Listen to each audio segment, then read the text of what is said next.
ஒரு பெண் எப்போ முழுமை அடைகிறாங்க அப்படின்னா தாய்மை அடையும் போது, ஒரு குழந்தைக்கு தாயாகும்போது.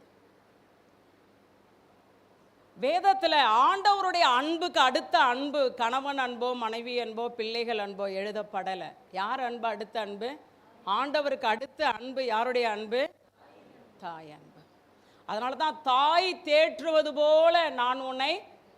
ஒரு தாயோடைய சுபாவமே ஆற்றுவாங்க, தேற்றுவாங்க. தாய் குடும்பத்துக்காக அதிக அர்ப்பணிப்பு, அதிக விலை கிரயம். எத்தனையோ இரவுகள், தூங்காத இரவுகள் இந்த பிள்ளையை பாதுகாக்க. இல்லை, நல்ல தாய்.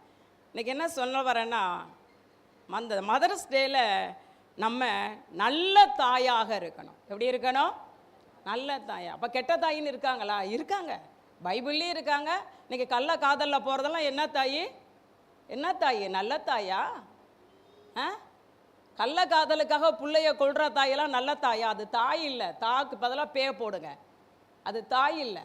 அது இந்த அன்னையர் தினமே ஏன் வந்ததுன்னு கடந்த நாளில் பார்த்தேன். அதில் ஒரு மகள், அவளுடைய தாய் அந்த மகளுக்காக செலுத்தின விலைக்கிரயம், அர்ப்பணிப்பை பார்த்து அந்த அம்மாவுடைய நினைவாக தான் அன்னையர் தினம்னு அவ நினைவு கூர்ந்தாலாம். அதை தான் இன்னைக்கு அந்த மகளுடைய பேருமே போட்டிருந்தாங்க. நான் மறந்துட்டேன். அன்னையர் தினமாக வெளியில் வந்தாதான். ஹல்லேலூயா, கர்த்தருக்கு ஸ்தோத்திரம். தாய் என்றாலே பொறுப்பு அதிகம் நமக்கு. இல்லை, பிள்ளைய சுமக்கிறதுல ஆரம்பித்து அந்த பிள்ளைய திருமணம் பண்ணி கொடுக்கிற வரைக்கும் பொறுப்பு யாருக்கு தான் அதிகம்? தகப்பனை விட. தகப்பன் சுமப்பாங்க, தாய் தான் A to Z எல்லாமே. அல்லேலூயா. ஓகே, கர்த்தர் நல்லவர். நீங்கள் உங்கள் பிள்ளைகளுக்கு நல்ல தாயாக இருக்க என்னுடைய வாழ்த்துக்கள். அல்லேலூயா. ஒரு வசனத்தை வாசிக்கலாமா? நீதிமொழிகள் புஸ்தகம் 31ஆம் அதிகாரம் 28வது வசனம். நீதிமொழிகள் 31:28. இந்த நேம் வாங்கணும். குணசாலியான ஸ்திரியை குறித்து நீதிமொழிகள் 31 எழுதியிருக்கு. அந்த குணசாலியான ஸ்திரியோட பிள்ளைகள் தாயை பார்த்து சொல்றாங்களாம், நீ அம்மா, நீங்க பாக்கியவதி அம்மா அப்படின்னு தன்னுடைய தாயை வாழ்த்துகிறார்களாம். நம்ம பிள்ளைகள் நம்மளை வாழ்த்துகிற அளவுக்கு ஒரு வாழ்க்கை வாழ்ந்துடணும். நம்ம பிள்ளைகளுக்கு ரோல் மாடலாக நம்ம என்ன செஞ்சிடணும்? நம்ம பிள்ளைகளுக்கு முதல் டீச்சர் யார் தெரியுமா? எல்கேஜி அதெல்லாம் இல்லை, அப்பாவை. பெற்றோர் இல்லை, தாய். பெற்றோர்னா அப்பாவும் வராங்க. அப்பான்னு பிள்ளைக்கு சொல்றதே யாருதான்? இது அப்பாடா அப்படின்னு சொல்றதே யாருதான்? அம்மா. அல்லேலூயா. நம்ம பிள்ளைகள் நம்மளை பார்த்து என்ன சொல்லணும்? பாக்கியவதி. எத்தனை பேரை பார்த்து சொல்லியிருக்காங்க? எத்தனை உங்கள் அம்மாவெல்லாம் நீங்கள் சொல்கிறீங்களா? பிள்ளைகளே, உங்கள் அம்மாவெல்லாம் பாக்கியவதின்னு சொல்கிறீங்களா? எங்கள் சிஸ்டர் பாக்கியவதி, சம்பாரிச்சாலாம் பாக்கியவதிங்களா? எங்கள் அம்மாவுக்கு தான் 60 வயசாச்சு, பென்ஷனும் கிடையாது, கின்ஷனும் கிடையாது, தெண்டை சோறு. எப்படின்னா பாக்கியவதிங்கிறது? அப்படியா? அப்படியா? கிடையாது. ஹல்லேலூயா. பாலூட்டி, பாலே ரத்தம் தான். பாலூட்டி சீராட்டி எல்லாம் இங்கே பாருங்கள். உங்களுக்கெல்லாம் ஒரு சின்ன கொசு கூட கிடைக்காம உங்கள் அப்பா அம்மா பார்த்தா இல்லை, முழுதும் அப்பா தூங்குவார் வேலைக்கு போய்ட்டு அம்மா வேலைக்கு போனாலும் என்ன செய்யணும்? பிள்ளைய பாதுகாக்கணும். இல்லை, அதனால் இன்றைக்கெல்லாம் அம்மாக்கெல்லாம் சிஸ்டர் சொன்னீங்களா? மதர்ஸ் டே வாழ்த்துக்கள் சொன்னீங்களா? இன்றைக்கி மதர்ஸ் டேன்னு எங்களுக்கு தெரியாது சிஸ்டர். மதர்ஸ் டே வாழ்த்து சொன்னீங்களா? கிஃப்ட் எல்லாம் வாங்கி கொடுங்க, அம்மாவுக்கு ஒரு முத்தம்லாம் கொடுங்க. அல்லேலூயா. கர்த்தர் நல்லவர். நம்ம பிள்ளைங்க நம்மளை பார்த்து என்ன சொல்லணும்? பாக்கியவதி. இன்னைக்கு வேதத்திலிருந்து ஒரு ஆவிக்குரிய தாய் எப்படி இருக்கணும்னு ஒரு 4 காரியம் கொண்டு வந்திருக்கேன். முதலாவது, ஒரு ஆவிக்குரிய தாய் தேவனுக்கு கீழ்ப்படுகிற தாயாய் இருக்கணும். ஃபர்ஸ்ட் நம்ம எப்படி இருக்கணும்? கீழ்ப்படில தேவனுக்கு கீழ்ப்படுகிற தாயாய் இருக்கணும். 2வது, ஜெபிக்கிற தாயாக இருக்கணும். சிஸ்டர் நீங்கள் அங்கே பார்த்தே பேசுங்க, அப்படி எல்லாம் கிடையாது, அப்படிலாம் இல்லை. 2வது, ஒரு தாய் எப்படி இருக்கணும்? சொல்லுங்க. ஜெபிக்கிற தாய். எத்தனை பேர் சொல்ல முடியும் என் தாய் ஜெபிக்கிறவன்னு? எங்கள் அம்மா ஜெபிக்கிறவங்கன்னு எத்தனை பேர் சொல்ல முடியும்? எங்கள் அம்மா ஜெபிக்கிறவங்க யாருக்குமே அந்த கொடுப்பனை இல்லையோ? இந்த சைடு நல்லா இப்படி தூக்கலாம்ல, நல்ல வாலிப பிள்ளைங்க தானே. மூன்றாவது, ஒரு ஆவிக்குரிய தாய் தேவனை விசுவாசிக்கிற தாயாக இருக்கணும். நாலாவது, தன்னுடைய குடும்பத்தை பரலோகத்தில் கொண்டு போய் சேர்க்கிற தாயாக இருக்கணும். சொல்லுங்க, ஒரு தாய், ஆவிக்குரிய தாய் எப்படி இருக்கணும் சொல்லுங்க? முதலாவது தேவனுக்கு கீழ்ப்படுகிற தாயா இருக்கணும். ரெண்டாவது ஜெபிக்கிற தாயாய் இருக்கணும். மூன்றாவது தேவனை விசுவாசிக்கிற தாயாய் தான் குடும்பத்துக்கு விசுவாசத்தை கடத்துகிறவளா இருக்கணும். நாலாவது குடும்பத்தை கொண்டு போய் எங்க சேர்க்கணும்? பரலோகத்தில் சேர்க்கிற தாயாய் இருக்கணும். இதுல அநேகர் ஜெபிக்கிற தாயா இருப்பாங்க. எல்லாருமே மேக்சிமம் ஆவிக்குரிய தாய் எப்படி இருப்பாங்க? ஜெபிக்கிறவங்களா இருப்பாங்க. ஆனால் தேவனுக்கு கீழ்ப்படிய மாட்டாங்க. அதில் மைனஸாக இருக்கும். நல்லா ஜபம் இருக்கும், ஆனால் சிலர் தேவனை விசுவாசிக்க மாட்டாங்க. சிலருக்கு நல்ல ஜபம் இருக்கும், எல்லாருக்கும் குடும்பத்தை கொண்டு போய் பரலோகத்தில் சேர்க்க மாட்டாங்க. ஆனால் ஒரு ஆவிக்குரிய தாய் எப்படி இருக்கணும்? இந்த 4 காரியங்கள். முதலாவது தேவனுக்கு கீழ்ப்படுகிற தாயாய் இருக்கணும். ரெண்டாவது ஜெபிக்கிற தாயாய் இருக்கணும். மூன்றாவது தேவனை விசுவாசித்து அந்த விசுவாசத்தை குடும்பத்துக்கு கடத்துகிற தாயாய் இருக்கணும். நாலாவது முழு குடும்பத்தைய ஹெவன்ல கொண்டு போய் சேர்க்கிற தாயா இருக்கணும். இந்த 4 நம்மள்கிட்ட இருக்கா? எத்தனை தாயிட்ட இருக்கு? இந்த 4 எத்தனை தாயிட்ட இருக்கு? எத்தனை தாயிட்ட இருக்கு? எத்தனை தாயிட்ட இருக்கு? ஏண்டியம் அப்படியே என்ன முறைக்கிறீங்களா? என்ன நமக்கு என்ன இஞ்சி தின்னுட்டு வந்த மாதிரி முறைச்சிங்க? 11:30ங்கிறத 12 ஆக்குவோம் பார்த்துக்கங்க. முறைக்கிறீங்களா? அப்படியே அப்படியே எத்தனை தாயிட்ட இருக்குன்னு கேட்குறேன். இதுக்கு மேலே கேட்கக்கூடாது சிஸ்டர், இதுக்கு மேலே கேட்கக்கூடாது சிஸ்டர். ஹல்லேலூயா. கர்த்தர் நல்லவர். முதலாவது தேவனுக்கு கீழ்ப்படுகிற தாயாய் இருக்கணும். வேதத்தில் முதல் பெண் யார்? முதல் தாய் யாரு? ஏவாள். கீழ்ப்படிஞ்சாலா தேவனுக்கு? எவ்வளோ வேதனை இல்லை. முதல் தாய், முதல் பெண் ஏவாள். ஆனா அவ தேவனுக்கு கீழ்ப்படியாத தாயாய் இருந்தாள். ஆண்டவர் இப்ப இன்னொன்னு கேட்கணும். இப்ப நான் அந்த தோட்டத்துல இருக்கிற எல்லா கனியும் சாப்பிடலாம், நன்மை தீமை அறியத்தக்க அந்த கனியை மட்டும் சாப்பிட வேண்டான்னு ஆண்டவர் ஆதாம்கிட்ட சொன்னாரா இல்ல ஆதாம் ஏவாள்கிட்ட சொன்னாரா? கரெக்டா சொல்லுங்க. ஆதாம்கிட்ட சொன்னாரா ஆதாம் ஏவாள்கிட்ட சொன்னாரா? நீங்களும் முறைக்க கூடாது.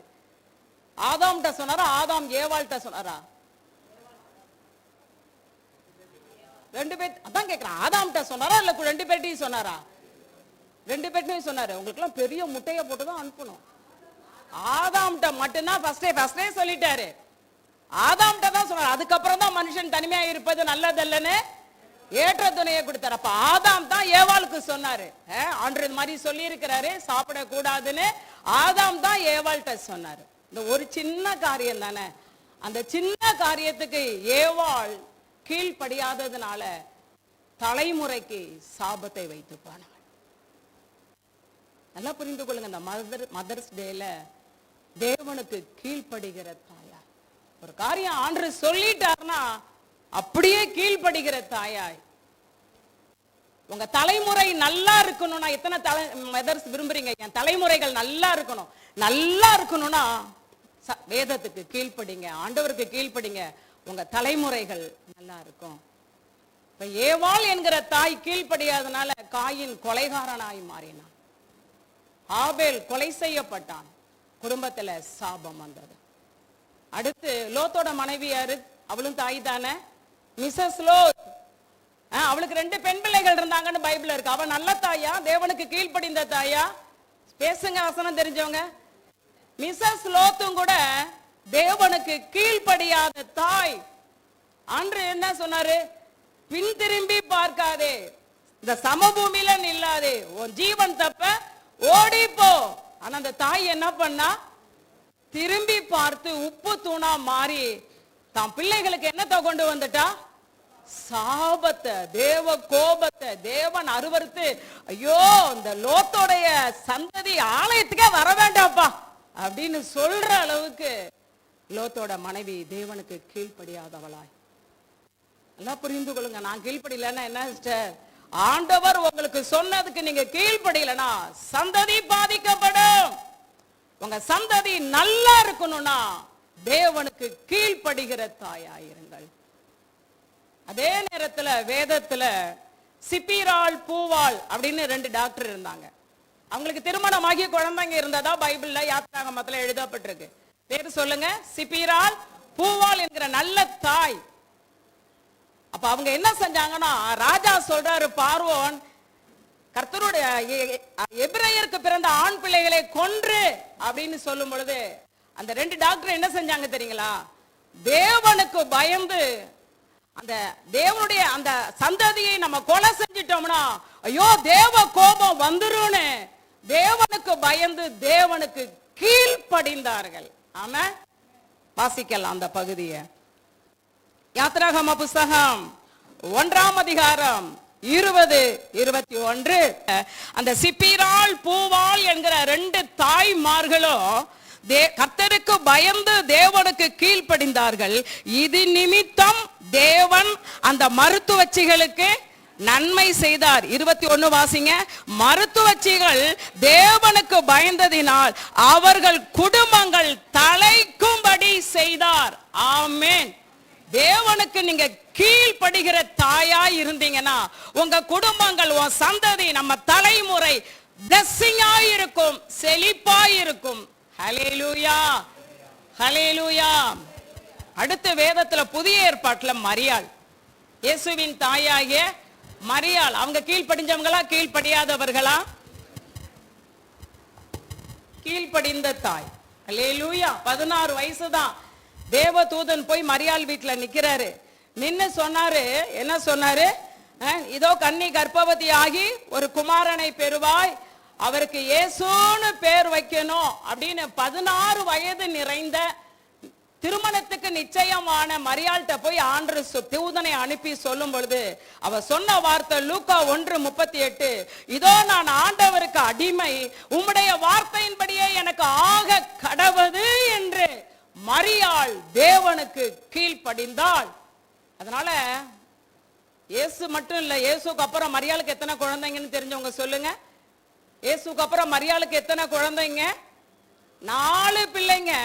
அந்த 4 பிள்ளைகளும் பிளெஸிங்கா இருந்தாங்க. மட்டும் இல்ல, மரியாள் பெற்ற யூதா, மரியாள் பெற்ற யாக்கோபு வேதத்துல 2 நிருபங்களை எழுதத்தக்கதாய் தேவன் மரியாளின் சந்ததியை ஆசீர்வதித்தார். யூதா யார் எழுதினது தெரியுங்களா? மரியாளுடைய பிள்ளை. யாக்கோபு யார் எழுதினது தெரியுங்களா? யாக்கோபு நிருபம் யார் எழுதினது? இயேசு கிறிஸ்துவின் சீசன் நினைச்சிடாதீங்க. யார் எழுதினா தெரியுமா? யாக்கோபு நிருபம் மரியாளின் பிள்ளை. பாத்தீங்களா? தாய் கீழ்ப்படியவே முடியாது. மரியாள் மாதிரி கீழ்ப்படிய முடியுமா? முடியவே முடியாது. தாய் கீழ்ப்படிந்ததுனால குடும்பங்கள், தலைமுறைகள் என்னவா இருந்தது? நம்ம சந்ததி நல்லா இருக்கணும்ல. தாயாகிய நம்ம என்ன செய்யணும்? தேவனுக்கு கீழ்ப்படியணும். 2வதாக ஜெபிக்கிற தாயாக இருங்கள். லூக்கா 23:28 இயேசு சிலுவையை சுமந்து கொண்டு அந்த எருசலேம் வீதியில சிலுவையை சுமந்து கொண்டு வரும்போது அந்த எருசலேம் ஸ்திரீகள் இயேசு சிலுவை சுமக்கிறத பார்த்து அழுதாங்க, புலம்பினார்கள். என்ன செஞ்சாங்க? அழுதார்கள், புலம்பினார்கள். அப்ப இயேசு அந்த சிலுவையை சுமந்துகிட்டு அழுகிற அந்த புலம்புகிற அந்த பெண்களை பார்த்து அப்படியே ஒரு வார்த்தை சொன்னாரு. என்ன சொன்னாரு? 23:28 எல்லாரும் வாசிங்க. இயேசு அவர்கள் முகமாய் திரும்பி, எருசலேமின் குமாரத்திகளே, நீங்கள் எனக்காக அழாமல் உங்களுக்காகவும் உங்கள் பிள்ளைகளுக்காகவும் அழுங்கள். ஆவிக்குரிய பெற்றோராகிய நமக்கு ஆண்டவர் சொல்லுகிறார், உனக்காக அழு, உன் பிள்ளைகளுக்காக அழு. அப்பாட்ட சொல்றதை விட அம்மாட்ட தான் சொல்றாரு. தாய் எப்படி இருக்கணும் சொல்லுங்க? உங்க பிள்ளைங்க நல்லா இருக்கணுமா? உங்க பிள்ளைங்க நல்லா இருக்கணும்னா உங்க பிள்ளைகளுக்காக, உங்களுக்காக ஜெபிக்கிறவர்களாய், அழுகிறவர்களாய், உபவாசிக்கிறவர்களாய் இருங்கள். ஜெபிக்கிற தாயாய் இருங்கள். ஆமே. உங்களுக்கே ஜெப நேரம் இல்லைன்னா எப்படிங்க பிள்ளைய ஆண்டவர் ஆசீர்வதிக்கிறது? பெற்றோராகிய நமக்கே ஜெப நேரம் இல்லைன்னா எப்படி பிள்ளைங்க பிளெஸிங்கா இருப்பாங்க? அதிகாலையில இருந்து எத்தனை பேர் ஆண்டவரை தேடுறீங்க? கொஞ்சம் தாய்மாரும் கையை தூக்குங்க, தகப்பன்மாரும் கையை தூக்குங்க. எத்தனை பேர் அதிகாலையில எழுந்து தேடுறீங்க? அதிகாலையில எழுந்து தேடலன்னா எப்படிங்க பிள்ளைங்க நல்லா இருக்க முடியும்? பைபிளே சொல்லுது, ஜெபிக்கிற பெற்றோராயிருங்கள். விசேஷமாய் ஜெபிக்கிற உங்க பிள்ளைகளுக்காக நீங்க ஜெபிக்கிற மாதிரி வேற யாராலையும் ஜெபிக்க முடியாது. நம்ம விளைக்கிறையும் கொடுத்து ஜெபிப்போம், அர்ப்பணித்து ஜெபிப்போம், உபவாசம் எடுத்து ஜெபம் பண்ணுவோம், பொருத்தனை செய்து ஜெபம் பண்ணுவோம். அடுத்து நீங்க என்ன செய்யணும்? இரவுல நம்ம பிள்ளைகள் தலையில கை வைத்து நம்ம என்ன செய்யணும்? என் பிள்ளை மேல தேவ ராஜ்யம் வருவதாக, தேவ சித்தம் செய்யப்படுவதாக சொல்லுங்க. பிள்ளை தலையில என்ன செய்யணும்? உம்மது ராஜ்யம், உங்க ஆளுகை என் பிள்ளை மேல வரணும். பிசாசின் ஆளுகையோ எந்த மனுஷனுடைய ஆளுகையோ என் பிள்ளை மேல வரக்கூடாது. என் பிள்ளை மேல உங்க ஆளுகை வரணும். உங்க சித்தம் என் பிள்ளை வாழ்க்கையில பரிபூரணமாய் நடக்கணும். என் பிள்ளையோட ஆவி ஆத்துமா சரீரத்தை இயேசுவின் ரத்தத்துக்குள்ள ஒப்பு கொடுக்கிறேன். பிள்ளைய பாதுகாத்து கொள்ளுங்க. எந்த தீங்கும் என் பிள்ளைய துக்கப்படுத்த கூடாது. என் பிள்ளைங்க நல்ல உயர்ந்த நிலையில இருக்கணும்னா பெற்றோர் ஜெபம் பண்ணுங்க. ஜான் வெஸ்லின்னு ஒரு மனுஷன் இங்கிலாந்து தேசத்துல பயங்கரமா பிரகாசித்தாரு. அவர் சொல்றாரு, எங்க அம்மாவுடைய ஜெபம், அவங்க அம்மா அப்பாவுக்கு 16 பிள்ளைகளாம், 16.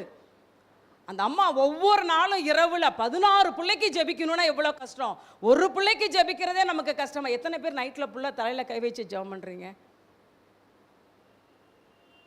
ஃபெயில் ஆயிடுறீங்களா நிறைய பேர்?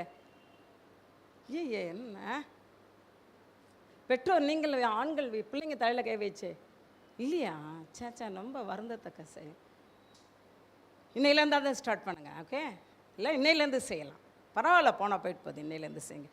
அந்த ஊழியர் சொல்றார், அவங்க அம்மா 16 பிள்ளைகள் 16 பேருக்கும் சாப்பாடு கொடுத்துட்டு 16 பேர் தலையிலையும் கை வைத்து எவ்வளோ நேரங்க ஆகும் அந்த தாய்க்கு? 16 பிள்ளை தலையில கை வைத்து ஜெபிச்சாலாம். அந்த அம்மா பெற்றெடுத்த 16 பிள்ளைகளும் தேசத்துல உயர்ந்த நிலையில மேன்மைப்படுத்தப்பட்டு இருந்தார்களாம். காரணம் அந்த அம்மாவுடைய ஜெபம். அந்த அம்மாலாம் போய் சேர்ந்தாச்சு. ஜான் வெஸ்லியும் போயிட்டார். இன்னைக்கு பேசுறோம் பார்த்தீங்களா அவங்களை பத்தி. ஜெபிக்கிற தாயாயிருங்க. உங்க பிள்ளைகளுக்காக பணத்தை சேர்த்து வைக்கணும், கோல்டு சேர்த்து வைக்கணும், அதை வாங்கணும், இதை வாங்கணும். ரொம்ப நல்லது, பெற்றோர் பிள்ளைகளுக்கு சேர்த்து வைக்கணும்னு போட்டிருக்கு. அதை விட உங்க பிள்ளைகளுக்கு ஜபத்தை அதிகமா சேர்த்து வைங்க. ஆமா, வேதத்துல அன்னாள், பழைய ஏற்பாட்டு அன்னாள், குழந்தை எல்லாம் ஆண்டுட்டு வந்து ஜெபிக்கிறா. ஆண்டவரே ஒரு குழந்தை கொடுத்தீங்கன்னா அதை உங்களுக்கே கொடுத்துட்றேன் அப்படின்னு ஜபம் பண்ணா. சரியா 10வது மாதத்துல ஆண்டவர் அன்னாளுக்கு என்ன கொடுத்துட்டாரு? அந்த குழந்தைய கொண்டு வந்து, குழந்தைக்கு பால் மறந்ததுக்கு அப்புறம் அந்த சாமுவேல் என்கிற குழந்தைய எங்க கொண்டாந்து விடுறா? எல்லாரும் பேசுங்க.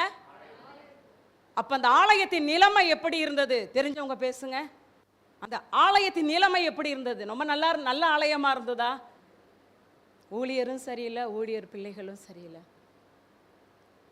பைபிள் ஆலயத்துல தேவ பிரசனம் இல்லை.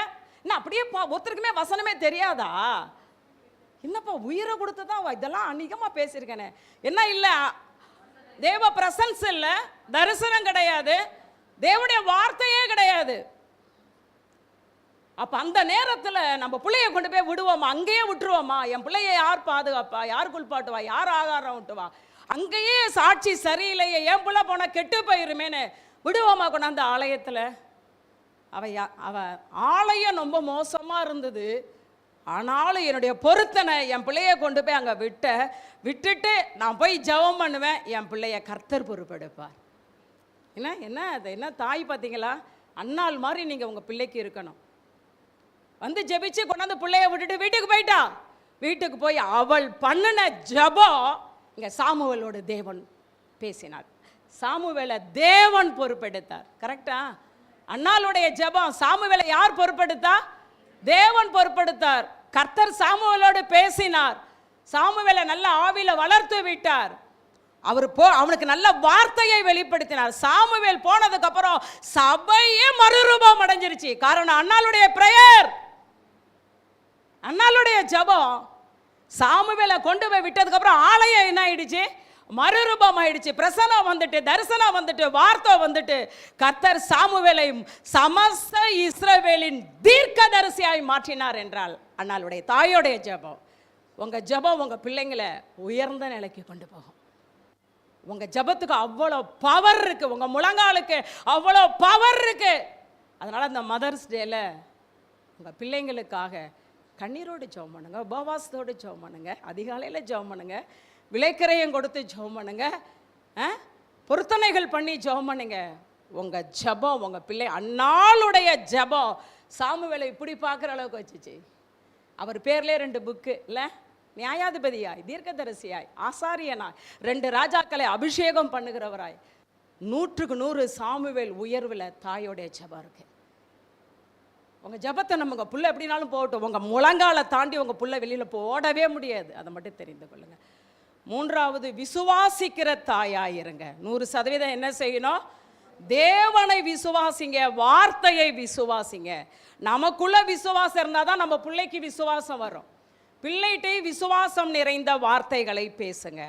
2 தீமோத்தேயு 1:5 வசனம் பாருங்க. 2 தீமோத்தேயு 1:5 வாசிங்க எல்லாருமே. அப்போஸ்தலனாகிய பவுல் தீமோத்தேயுவை பார்த்து சொல்றாரு, தீமோத்தேயுக்குள்ள அவ்வளவு விசுவாசம் இருந்துச்சாம். தீமோத்தேயுக்குள்ள என்ன இருந்தது? ஊழியக்காரனாகிய தீமோத்தேயுக்குள்ள என்ன இருந்தது? பயங்கர விசுவாசம். அப்ப அவர் சொல்றாரு 2 தீமோத்தேயு 1:5, அந்த விசுவாசம் முந்தி உன் பாட்டியாகிய லோவிசாளுக்குள்ள இருந்தது, 2வது உன் தாய் ஆகிய ஐனிகேயாளுக்குள்ள இருந்தது, நிலைத்திருந்தது. அந்த விசுவாசம் உனக்குள்ளும் நினைத்திருக்கிறது என்று நான் நிச்சயித்திருக்கிறேன். ஆமேன் கூட நீங்களாம் சொல்ல மாட்டீங்க பாருங்க. சாப்பிடுங்க, நல்லா போய் சாப்பிட்றேன்னு சொல்கிறது உங்களுக்கு ஒன்றும் கஷ்டம் இல்லை, சும்மா ஜாலி தான். நல்லா போய் என்ன செய்யுங்க, முடிஞ்ச முட்டை கிட்ட வாங்கி, என்ன வசனம் நல்லா அப்படி ஒப்பிக்கிறீங்களே, நல்லா முட்டை கிட்ட மட்டன் கிட்டன்னு வாங்கி ஞாயிற்றுக்கிழமைல உங்களையெல்லாம் ஒன்று தெரியாமல் என்னப்பா புள்ள மட்டும் 90க்கு மேலே வாங்கணும்னு விரும்புகிறீங்களே, உங்களுக்கு ஒன்றுமே தெரியலையே பைபிளில். தீமோத்தேயோட பாட்டி பேர் என்ன? இப்போ சொன்னதுனால தெரியுது. அப்போஸ்தலனாகிய பவுல் தீமோத்தேயுவை பார்த்து சொல்கிறார், உனக்கு உன் பாட்டிக்குள்ளே இருந்த விசுவாசம் உங்கள் அம்மாக்குள்ளே இருந்தது, உங்கள் அம்மாக்குள்ளே இருந்த விசுவாசம் உனக்குள்ளேயே இருக்குங்கிறத நான் கண்கூடா பார்க்குறேன்ப்பா. அப்போ தீமோத்தேயோட அம்மா பேர் என்ன? ஐனிகேல். அவளுக்குள்ளே என்ன இருந்தது? 100% விசுவாசம். தீமோத்தேயோட அப்பா பேர் தெரியுமா? அதுக்கு ஒரு திட்டாதீங்க சிஸ்டர், எனக்கும் தெரியாது. வாங்க அப்போஸ்தலர் நடபடிகள் 16ஆம் அதிகாரம், அப்போஸ்தலர் நடபடிகள் 16ஆம் அதிகாரம் 1 வசனம். எல்லாரும் எடுங்க. அப்போஸ்தலர் நடபடிகள் 16ஆம் அதிகாரம் 1 வசனம். அங்கே தீமோத்தேயு என்னப்பட்ட ஒரு சீசன் இருந்தான். அவன் தாய் விசுவாசமுள்ள யூத ஸ்திரீ, அவன் தகப்பன் கிரேக்கன். தீமோத்தேயோட அப்பா பேர் பைபிள்ல இல்ல. தீமோத்தேயு யாரு? தீமோத்தேயோட அப்பா யாரு? எல்லாரும் இங்க பாருங்க. தீமோத்தேயோட அப்பா யாரு?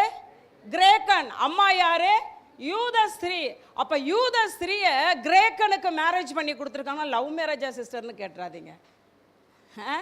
அல்லேலூயா. இப்ப கிரேக்கன் அப்படின்னா விக்கிரக ஆராதனை செய்கிறவன். இன்னைக்கு நம்ம சொல்றோம், என் கணவர் சரியில்லை, நான் எப்படி சிஸ்டர்? சும்மா சாக்கு போக்கு சொல்லிட்டு இருக்காதீங்க. பைபிள் என்ன சொல்லுதுன்னு பாருங்க. இப்ப தீமோத்தேயோட அம்மா யாரு? விசுவாசமுள்ள யூத ஸ்திரீ. அப்பா யாரு? விக்கிரக ஆராதனை செய்கிறவன். அவன் இருந்த பட்டணம் எது? நம்ம பட்டணம் மாதிரி விக்கிரக கோட்டைகள் இருந்த லீஸ்திரா. ஃபுல்லா விக்கிரக கோட்டைகள் இருந்த இடத்துல இருக்கிற விக்கிரக ஆராதனை செய்கிற கிரேக்கன். அவன் மனைவி ஐனிகேயாள் விசுவாசல நிறைந்தவ. அவளுக்கு ஒரு பையன் தீமோத்தேயு. ஆனா தீமோத்தேயுவை எப்படி வளர்த்துட்டா சொல்லுங்க தாய்மார்களே, சொல்லுங்க. என் கணவன் என்ன ரட்சிக்கப்படல, உங்களுக்கு என்ன சிஸ்டர் தெரியும்? என் கணவர் அப்படி, என் கணவர் இப்படி, என் கணவர் என்னையே ஜபிக்க கூடாதுங்கிறாரு, என் கணவர் என்னையே சர்ச்சுக்கு போக கூடாதுங்கிறாரு, என் கணவர் என்னையே புதன்கிழமை போவாத வியாழக்கிழமை போவாத தடுக்கிறாரு. நான் எப்படி சிஸ்டர்? இதெல்லாம் சாக்கு போக்குகள். பைபிள பாருங்க. தீமோத்தேயோட அப்பா யாரு? மறுபடியும் சொல்லுங்க. கிரேக்கன், விக்கிரக ஆராதனைக்காரன். லீஸ்திரா பட்டணம் விக்கிரகத்தால் நிறைந்திருந்தது. ஆனா தகப்பன் எப்ப பார்த்தாலுமே வீட்டிலே இருப்பார். எங்க போவாரு? வேலைக்கு போவார்ல. அப்ப இவ என்ன பண்ணா, கணவன் வேலைக்கு போன நேரத்துல புள்ளைய ஆவிக்குள்ள வளர்த்துட்டா, அழகா வளர்த்துட்டா. அவளுக்குள்ள இருந்த விசுவாசத்தை பிள்ளைக்குள்ள 100% கொண்டு வந்துட்டா. நீங்க அந்த அடுத்த வசனத்தை பாருங்க. தீமோத்தேயு இருக்கிற 2 பட்டணங்களை நற்சாட்சி பெற்றவனா இருந்தான். எப்படி கொண்டாண்டார் பாத்தீங்களா? தாய் வளர்ப்பு பாருங்க. ஹலோ, தாயை போல பிள்ளைன்னு பைபிள் வசனம் இருக்கா இல்லையா? நீங்க மறுபடியுமே முறைக்க கூடாது. பைபிள் வசனம் இருக்கா இல்லையா? தாயை போல பிள்ளை. சிஸ்டர், வசனம் இருக்கா இல்லையா? நான் கேட்கறதுனால இருக்குங்கிறீங்கன்னு நினைக்கிறேன். எங்க இருக்கு சொல்லுங்க? பைபிள்ல இருக்குன்னு சொல்லுங்க. உங்களுக்கெல்லாம் அவார்டு கொடுக்கணும். இன்னைக்கு நம்ம ஈஸியாக சொல்லிடுறோம். உங்களுக்கு தெரியாது சிஸ்டர், என் கணவர் குடிகாரு, என் கணவர் கெட்ட வார்த்தை பேசுவார், என் கணவர் ரொம்ப மோசமானவர், என்னையே பயங்கரமாக பேசுகிறாரு. நான் எப்படி சிஸ்டர்? பைபிள் சொல்லுது, தகப்பன் கிரேக்கன், தாய் அழகா பிள்ளைய எந்த அளவுக்கு வளர்த்துட்டா தெரியுமா? எந்த அளவுக்கு வளர்த்துட்டா தெரியுமா? அப்போஸ்தலனாகிய பவுல் தனக்கு தீமோத்தேயு உடன் ஊழியனாக இருக்கணும்னு விரும்பி அவரை அழைத்து கொண்டு செல்கிற அளவுக்கு இந்த ஐனிக்கையால் பிள்ளைய அழகாக வளர்த்துட்டா. தீமோத்தேயு பேர்ல எத்தனை புஸ்தகம் பைபிளில்? 1 தீமோத்தேயு. இந்த அளவுக்கு அந்த ஐனிக்கையால் என்ன கணவன் ரட்சிக்கப்படல, கிரேக்கன். பிள்ளை வளர்ப்பில் தகப்பனை விட தாய்க்கு தான் பொறுப்பு, உத்தரவாதம். தாய் தகப்பனை விட.